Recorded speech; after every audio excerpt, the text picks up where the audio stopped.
지난 주일에도 우리가 동일한 본문을 동일한 제목으로 살펴보았습니다. 주로 11절과 12절을 중심으로 해서 하나님의 사람으로서 성도가 피해야 할 일들과 또 적극적으로 추구하며 행하여야 할 믿음의 싸움이 어떤 것인지를 살펴보았습니다. 성도가 싸워야 할 믿음의 싸움, 그것은 그 선한 싸움은 의와 경건, 믿음과 사랑, 인내와 온유, 즉 하나님의 백성다운 성품을 우리의 무기로 하여 싸우는 싸움이라는 것, 우리가 함께 생각해 보았습니다.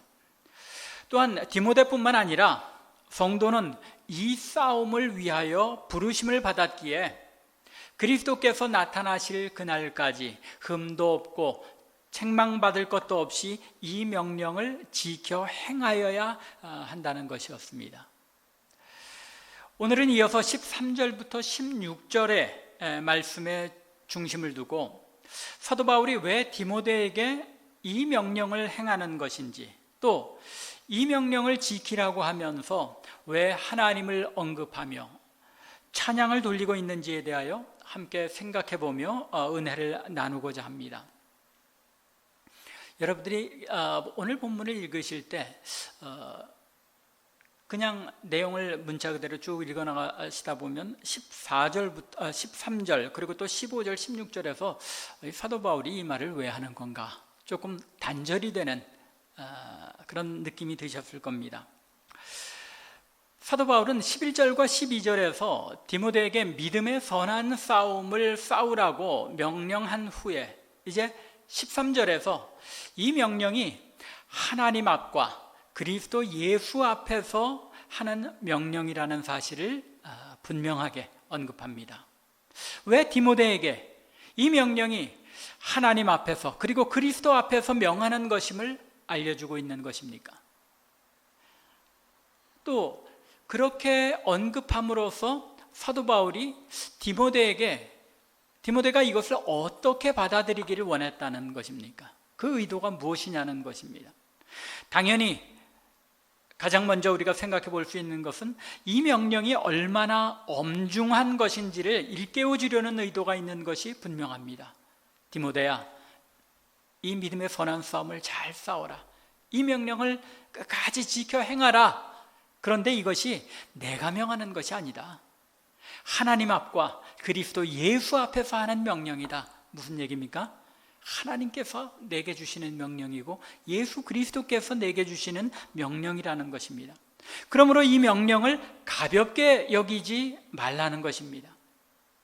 더욱이 12절 하반절에서 분명하게 언급하고 있는 것처럼 디모데는 자신이 많은 사람들 앞에서, 많은 증인들 앞에서 이 싸움을 싸워나갈 것을 고백하였다는 사실입니다.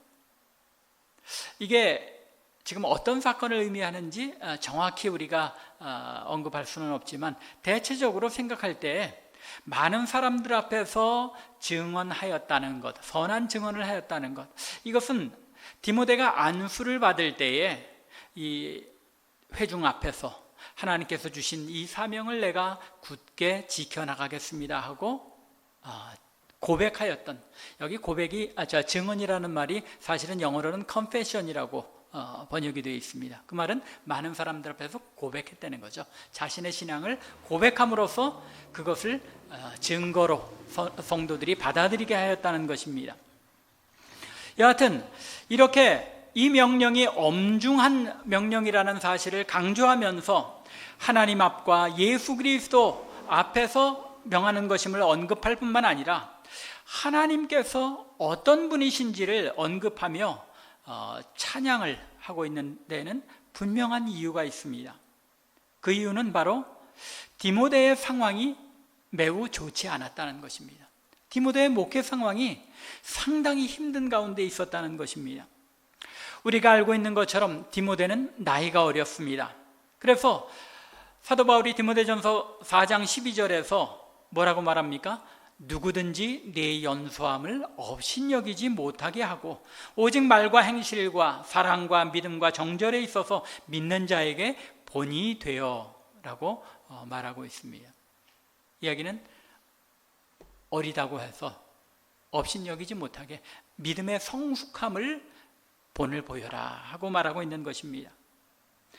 또 디모데는 성격적으로 외향적이거나 아주 활달한 사람이 아니었던 것 같습니다. 오히려 소심하고 쉽게 위축되는 그런 성격을 가졌던 것이 분명합니다. 디모데 후서 1장 7절을 보면 이러한 사실이 분명하게 드러납니다.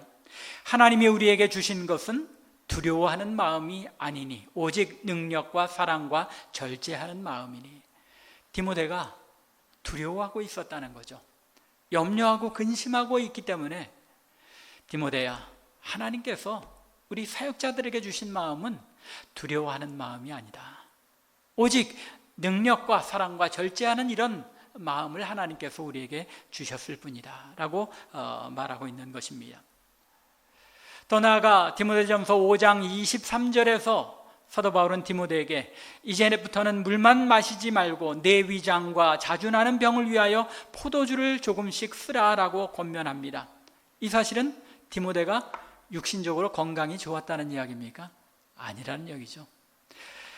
자주 병에 걸렸다고 이야기합니다. 자주 나는 병, 그것이 이제 내 위장과 관련된 만성 위장병을 가지고 있었던 겁니다. 젊은 사람 30대 초중반이면 소위 돌도 소화시키는 나이 아닙니까? 그런데 이 디모데는 위장병에 걸려 있을 만큼 육체적으로도 건강치 못했습니다. 디모데가 개인적으로 이처럼 나이도 어리고 성격도 활달하지 못하고 건강도 좋지 않았던 반면 우리가 수요 예배에서 디모데전서 강해를 통해 계속 살펴보아온 것처럼 에베소 교회에서 디모데의 목회 상황은 그리 좋지 않았습니다. 에베소 교회가 어떤 교회였습니까? 참 대단한 전통을 가진 교회였죠. 에베소라는 큰 도시에 있는 교회였습니다. 신앙의 전통이 있는 그런 교회였음에도 불구하고 그 안에 지도자들이 다른 복음, 다른 교훈을 가르침으로 말미암아 많은 성도들이 흔들리고 있었고 교회 안에 영적 질서가 어지러운 상황이었습니다. 나이가 어리고 성격적으로 소심했던 디모데로서는 이런 전통 있는 교회, 큰 위험이 있는 교회가 어지러워졌을 때 어떻게 그것을 감당해야 할지 알지 못하고 좌절하며 의기소침해졌을 것이 분명합니다. 내가 과연 이 목회를 감당할 수 있겠는가?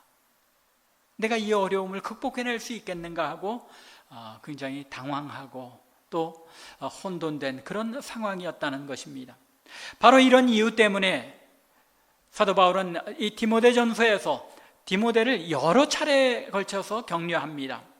1장 18절에서는 전에 너를 지도한 예언을 따라서 그것으로 선한 싸움을 싸워라. 무슨 이야기입니까?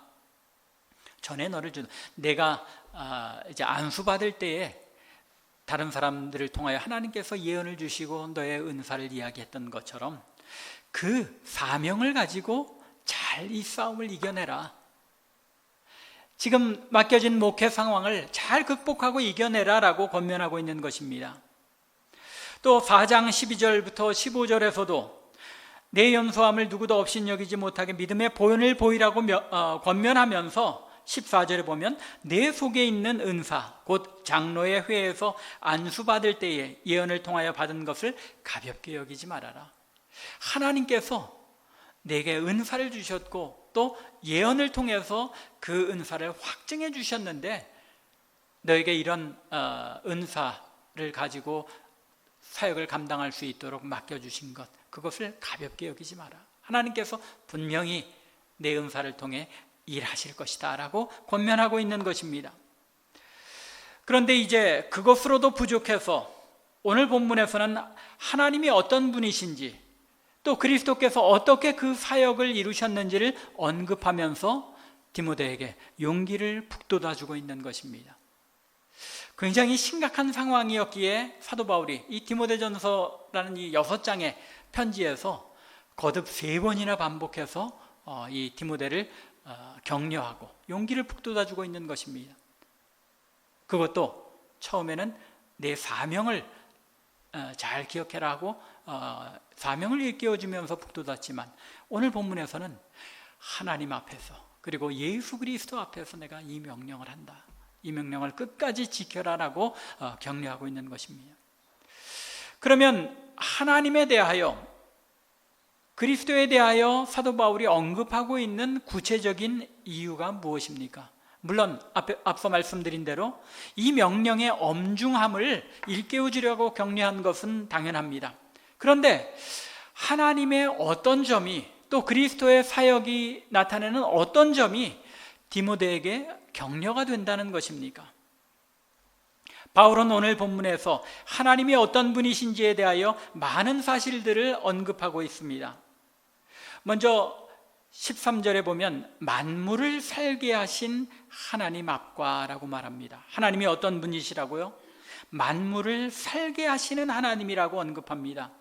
여기에는 많은 내용들이 함축되어 있습니다. 신약의 서신서를 보면은 한 단어, 압축적인 한 프레이즈라고 그러죠. 한 절만 해도 그 표현 속에 많은 것을 함축하고 있는 것을 보게 됩니다.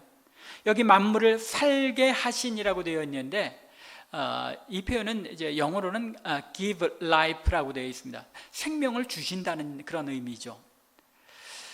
그런 의미로 본다면 이 내용이 함축하고 있는 가장 먼저 첫 번째 뜻은, 먼저 하나님은 만물을 창조하여 생명을 주신 분이라는 겁니다. 또한 그 창조하신 만물의 생명을 보존하시는 분이시라는 사실을 강조하고 있는 것입니다. 더 나아가서는 만물을 살게 하셨다라는 이 표현 속에는 죽은 자를 생명을 주셔서 다시 살리시는 하나님의 능력에 대해 강조하고 있는 것입니다. 간단한 표현이죠. 만물을 살게 하시니라는 이 표현 속에 하나님이 만물의 창조주이심과 만물을 보존하고 섭리하시는 분이심과 또 죽은 자를 살리시고 부활케 하신다는 하나님의 이 권능에 대해서 설명하고 있는 것입니다. 하나님이 만물의 창조주이시며 하나님의 주권적인 통치와 섭리로서 만물의 생명을 보존하시고 주관하시는 분이심을 디모데에게 일깨워주고 있는 것입니다. 하나님께서 이런 능력을 가지신 분이시라는 것입니다. 하나님이 어떤 분이신지를 일깨워줌으로써 디모데로 하여금 이 믿음의 선한 싸움을 싸워나갈 용기를 북돋아주고 있는 것입니다. 디모데야, 너에게 명령하신 그 하나님이 이런 하나님이시다. 만물의 통치자이시여 주권자로 생명을 주시고 살리시는 분이신다. 신데 내가 무엇을 두려워할 필요가 있겠느냐는 것입니다. 바울은 여기에 그치지 않고 15절 이하에서 그 하나님이 어떤 분이신지에 대하여 더 많은 것을 알려줍니다. 15절 상반절을 보면 바울은 하나님께서 그의 나타나심을 보이시리니 라고 말합니다. 사실 이 구절, 하나님께서 그의 나타나심을 보여주시리라는 이 말씀은 조금 해석이 이중으로 번역이 이해될 수 있고 그래서 조금은 애매할 수 있습니다. 이 구절만으로 보면 하나님께서 하나님 자신의 나타나심을 보이실 것이라는 그런 의미로 볼 수도 있습니다. 그렇죠? 하나님 자신이 나타내 보이시리라, 자신을 나타내 보이신다는 그런 의미로도 볼 수 있는 것입니다. 하지만 14절부터 우리가 연결해서 이 문맥 속에서 생각해 본다면 이 구절의 뜻이 보다 분명하게 나타납니다.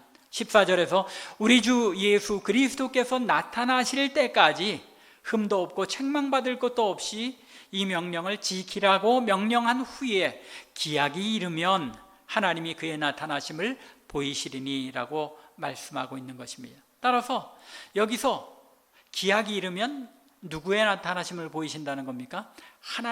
주님께서 이 땅에 다시 오시는 그리스도 예수께서 나타나시는 그 사실을 언급하고 있다는 것입니다. 그의 나타나심은 예수 그리스도께서 다시 오시는 그날을 말씀하고 있는 것입니다. 다시 말하자면 하나님께서 예수 그리스도를 반드시 재림하게 하실 것을 언급하면서 하나님께서 주님의 재림을 이루실 권능을 가지셨을 뿐만 아니라 반드시 그 약속을 지키시는 하나님이심을 강조하고 있는 것입니다. 또한 주님의 재림에 대한 확신은 현재의 고난을 이길 수 있는 힘을 준다는 것입니다. 왜 그렇습니까? 아무리 힘들어도 주님께서 다시 오신다, 주님께서 곧 오신다 하는 이 믿음이 우리에게 현재의 모든 고난을 이길 수 있는, 인내를 할 수 있는 힘을 주는 것입니다. 우리에게 모든 것을 인내할 수 있는 동기를 이 주님의 재림을 확신하는 믿음이 준다는 것입니다. 또한 재림에 대한 확신은 하나님께서 시간 속에서 역사하실 뿐만 아니라 하나님의 분명한 계획을 역사 속에서 이루신다는 사실을 확신하게 주는 것입니다. 기약이 이르면 무슨 이야기입니까? 하나님께서 정하신 때가 되면 다시 주님을 이 땅에 오게 하신다는 것입니다. 주님께서 그 모든 시간을 주관하시며 역사를 주관하신다는 것입니다. 그런데 디모데야, 왜 걱정하느냐? 왜 두려워하느냐? 하나님께서 다스리고 계신다. 이 사실을 디모데에게 일깨워주고 있는 것입니다. 이어지는 15절 하반절부터 16절까지의 내용은 초대교회의 송영이라고 부릅니다. 이제 독설러지라는 거 여러분들 이제 아실 텐데, 우리 찬송가에도 보면 1장, 2장 뭐 그런 부분은 독설러지죠. 그래서 만복의 근원 하나님, 온 세상 다스리시고 그 하나님이 어떤 분이신지에 대한 찬양, 그것이 이제 독설러지라고 하는데, 15절 하반절부터 16절까지 이렇게 사도 바울이 고백합니다. 하나님은 복되시고 유일하신 주권자이시며 만왕의 왕이시며 만주의 주시오, 오직 그에게만 죽지 아니함이 있고 가까이 가지 못할 빛에 거하시고 어떤 사람도 보지 못하였고 또 볼 수 없는 이시니 그에게 존귀와 영원한 권능을 돌릴지어다. 아멘. 하나님을 찬양하고 경배하는 초대교회의 신앙 고백이 담긴 영광송이었다는 것입니다. 그런데 사도 바울은 이 송영을 언급하며 다시 한번 하나님께서 어떤 분이신지, 어떤 존재이신지를, 또 어떤 성품을 지닌 분이신지에 대해서 많은 사실들을 일깨워주고 있는 것입니다. 이 보통 독설러지라는 것, 거기에는 신앙 고백이 담겨 있죠. 아주 짤막한 그런 한 구절구절이지만 그 안에 많은 것을 내포하고 있다는 것입니다. 첫 번째로 뭐라고 하나님을 찬양하고 있습니까? 하나님은 복되시고, 하나님은 복되신 분이다라는 겁니다. 하나님께서 만복의 근원이시며 당신의 백성들을 복주기를 원하시는 분이심을 강조하고 있는 것입니다. 하나님께서 아브라함과 언약을 맺으시며 뭐라고 약속하십니까? 아브라함으로 하여금 복의 근원이 되게 하시겠다고 약속하셨습니다. 아브라함을 통해 모든 민족이 복을 받게 하시겠다고 약속하셨습니다. 그런데 디모데야, 하나님이 복되신 하나님, 그 하나님께서 너를 통하여서도 너를 복의 근원이 되게 하시고 너의 사역을 통해서 많은 사람들에게 복을 주시기를 원하는 하나님이시다라는 것을 디모데에게 다시 한번 상기시켜 주고 있는 것입니다. 아브라함을 통해 모든 민족을 복받게 하시겠다고 약속하신 그 약속을 디모데 너를 통하여 이루실 것이라는 사실입니다. 또한 이 성경에 나타나는 두 번째 사실은 하나님께서 유일한 주권자시라는 사실입니다. 하나님께서 만물을 자기 뜻대로 주장하고 통치하시는 분이시라는 것입니다. 하나님께서 만물의 창조주이시기 때문에 만물을 당신의 권위로서 지키시고 또 저들을 통치하시고 다스리시는 하나님이시라는 것입니다. 이러한 사실이 이어지는 만왕의 왕이시며 만주의 주라는 고백으로 이어집니다. 하나님께서만 유일한 참신이시며 참 왕으로 만물을 주관하여 다스리시는 존재이며 또한 영광을 받으실 분이심을 강조하고 있는 것입니다. 또한 하나님만이 이 영원한 존재이심을 강조하며 오직 그에게만 죽지 아니함이 있다고 표현하고 있습니다. 죽지 않는 존재, 영원한 존재, 하나님만 이 영원한 존재시라는 것입니다. 또한 그분에게는 가까이 가지 못할 빛이 있다고 고백합니다.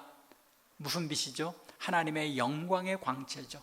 그 하나님의 영광의 광채를 아무도 가까이 할 수 없기에 구약의 모세가 그 하나님의 광채에 휩싸였을 때 무엇으로 가립니까? 수건으로 그 얼굴을 가릴 수밖에 없었죠. 하나님의 영광의 광채가 모세에게 비추어서 그것을 백성들이 감히 볼 수 없었기 때문에 가까이 하지 못할 빛이, 영광의 빛이 하나님께만 있다는 것입니다.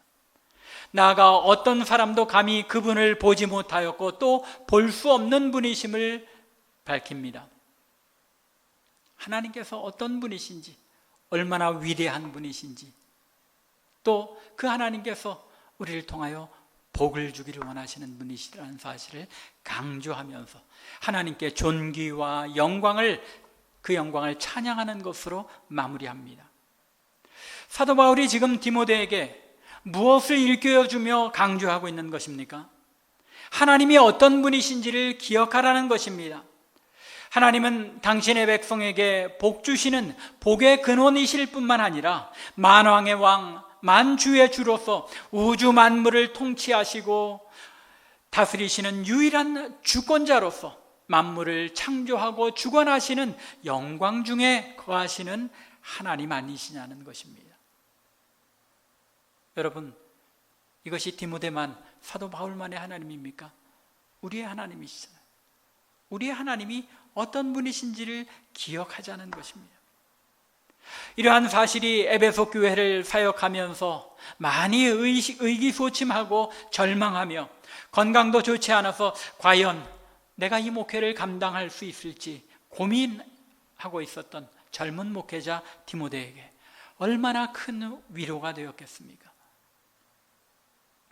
여러분들, 그 목회자들은 어떤 목회자들인지 이 목회의 중압감을, 큰 교회, 작은 교회 상관없이 목회의 중압감이라는 것 때문에 늘 많이 두려워하고 또 그 마음이 의기소침할 때가 많습니다. 그런데 목회자들에게 하나님께서 이 사도 바울을 통하여 이런 권면을 하시는 겁니다. 내 사명을 주신 분이 바로 이런 하나님이시다. 이런 하나님이시다. 목회자들에게만입니까? 우리 성도들에게도 마찬가지인 겁니다. 여러분들이 이 땅에 주어진 삶의 무게, 하나님의 백성으로서의 그 삶의 무게를 감당기 어려울 때에 하나님을 기억하라는 것입니다. 내가 믿는 하나님이 어떤 분이신지를 알라는 것입니다.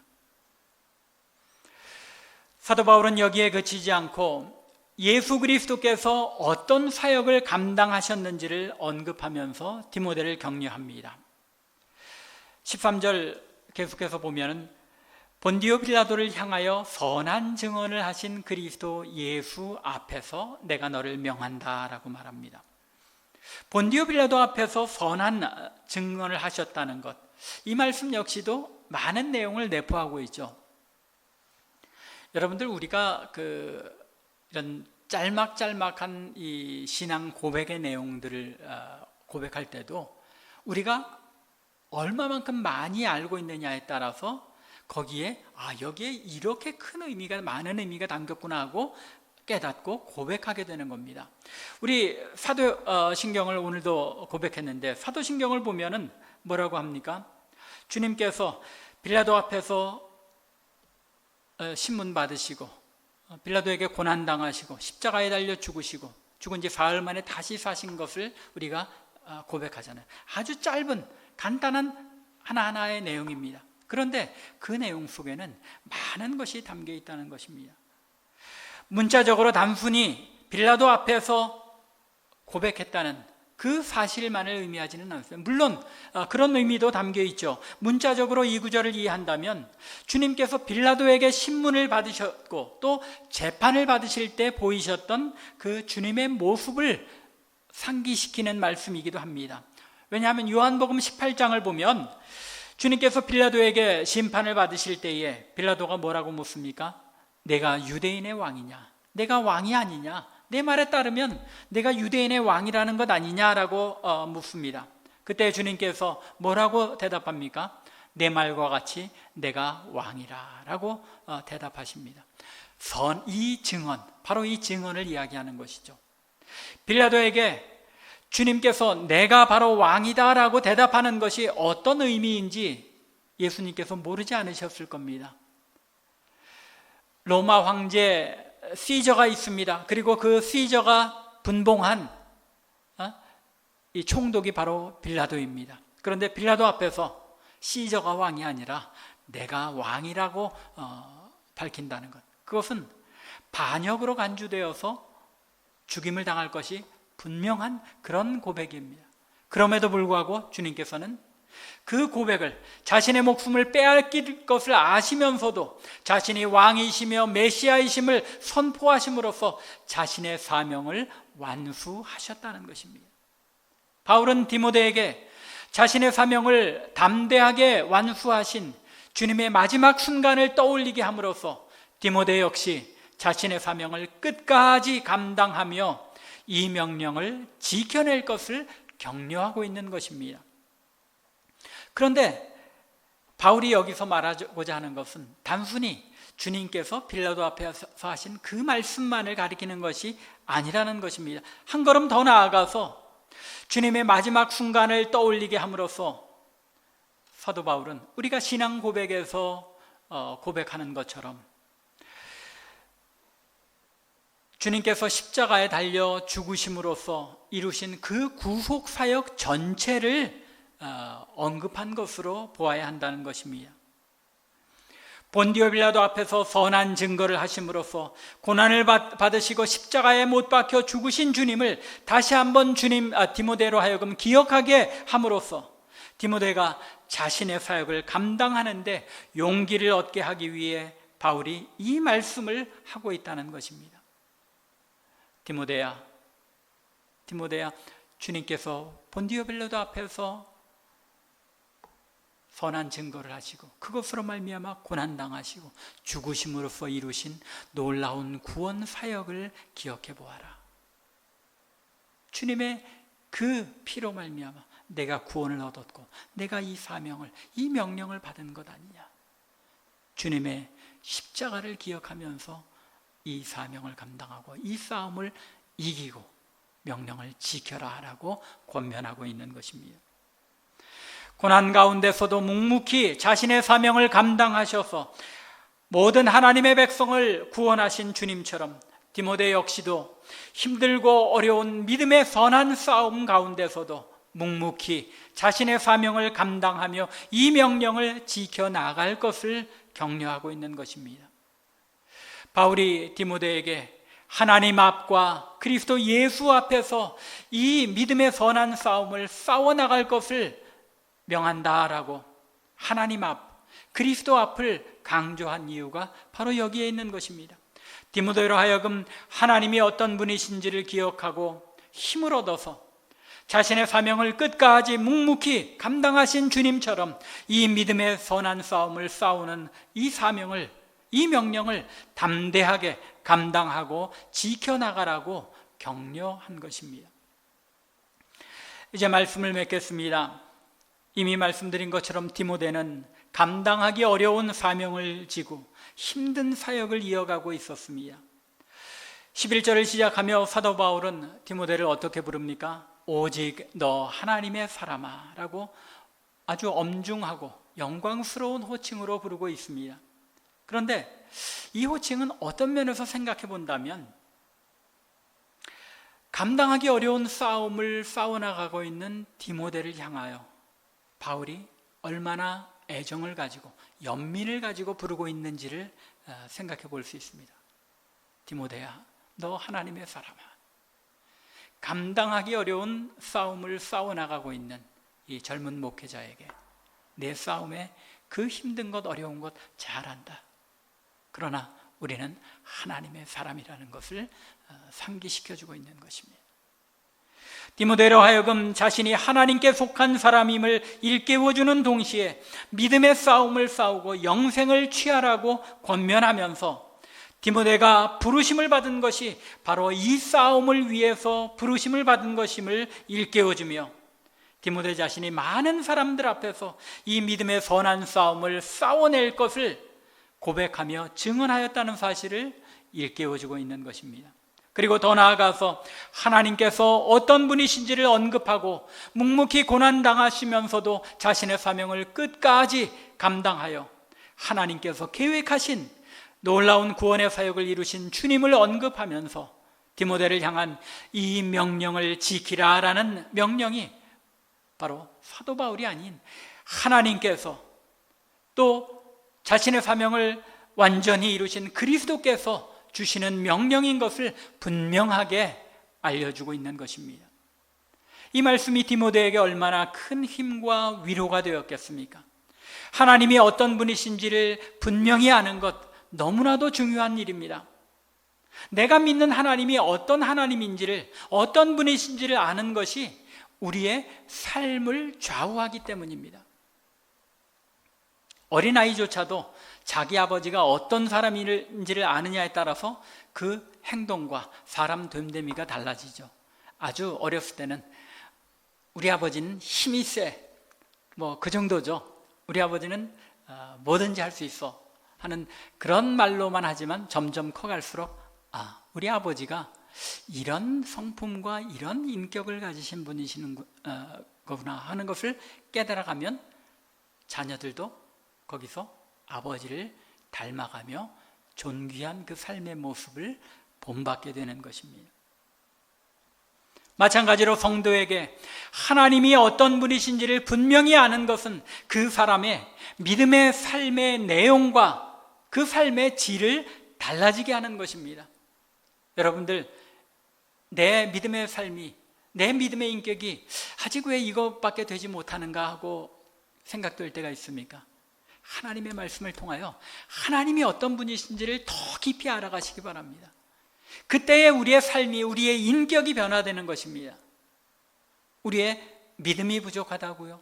하나님이 어떤 분이신지 분명하게 알지 못하기 때문에 그분을 신뢰하고 맡기지 못하는 것, 그것이 믿음의 격차인 것입니다. 하나님의 말씀을 통하여 하나님을 아는데 더 열심을 내야 하는 것입니다. 너희는 하나님을 알라 라고 명하신 것입니다. 오늘날 우리에게 마찬가지인 것입니다. 디모데와 동일하게 하나님의 사람으로서 이 땅에서 믿음의 싸움을 싸워야 하는 것은 말씀의 사역자만이 아니라 모든 성도들에게 주어진 싸움인 것입니다. 이 믿음의 선한 싸움을 싸우되 세상과 동일한 무기로 싸우는 것이 아니라 어떤 무기로 싸우는 것이라고요? 의와 경건, 믿음과 사랑, 인내와 온유라는 무기를 가지고 싸워야 합니다. 그렇기에 이 세상과 맞서 싸우기에는 참 우리가 세상적인 관점에서 본다면 도저히 싸울 수 없는 무기이죠. 세상 사람들은 이 세상적인 모든 무기를 다 가지고 싸우고 사탄은 그 무기로 우리를 대항하는데 우리는 의와 경건, 믿음과 사랑, 인내와 온유라는 이 무기로 싸워야 한다는 것, 도저히 이길 수 없는 싸움인 것처럼 느껴질 수밖에 없는 것입니다. 그렇기에 우리의 싸움은, 이 믿음의 선한 싸움은 늘 힘든 싸움이고 우리를 좌절케 하는 싸움이고 또 우리로 하여금 두려움과 염려, 근심에 빠지게 하는 싸움일 수밖에 없다는 것입니다. 하지만 이 믿음의 선한 싸움을 싸워나가는 것이 하나님께서 우리를 구원하여 당신의 백성, 당신의 자녀로 부르신 부르심의 이유라는 것입니다. 또한 이 명령을 지키라고 하신 분이 만물을 창조하고 생명을 주시는 만유의 창조주이시고 전능하고 전지하시며 영원히 영광을 받으실 만왕의 왕이시고 만주의 주이신 하나님이시기에 우리는 이 명령을 분명히 지켜내고 이겨낼 수 있다는 것입니다. 또 주님께서 이 명령을 먼저 지켜 행하시고 승리하셨기에 우리도 이 명령을, 이 믿음의 싸움을 능히 감당하고 이길 수 있다는 것을 주님께서 모범으로 보이시고 우리에게 이 싸움을 지켜 행하게 하신다는 것입니다. 우리에게 이런 놀라운 하나님께서 우리는 미약해서 감당할 수 없을 것 같지만, 우리가 가진 무기는 도저히 싸울 것 없는 것 같지만 아무리 힘들고 어려운 이 땅의 싸움에서라도 이 세상을 주관하시는 분이 우리 하나님이시고, 또 주님께서 능히 이기게 하시는 것을 본으로 보이셨기에 우리 누구나 다 그리스도인이라면, 하나님께 의지하는 자들이라면, 하나님을 아는 하나님의 백성이라면 이 싸움을 이겨나갈 수 있다는 것을 믿으시기 바랍니다. 간절히 원하기는 디모데에게 주신 이 격려와 위로의 말씀에 힘을 얻어서 믿음의 선한 싸움을 잘 싸워 이길 뿐만 아니라 흠도 없고 책망받을 것도 없이 이 명령을 지켜서 완수하고 승리하시는 저와 여러분들, 우리 참빛교회 성도들 되기를 주님의 이름으로 간절히 축원합니다. 기도드리겠습니다.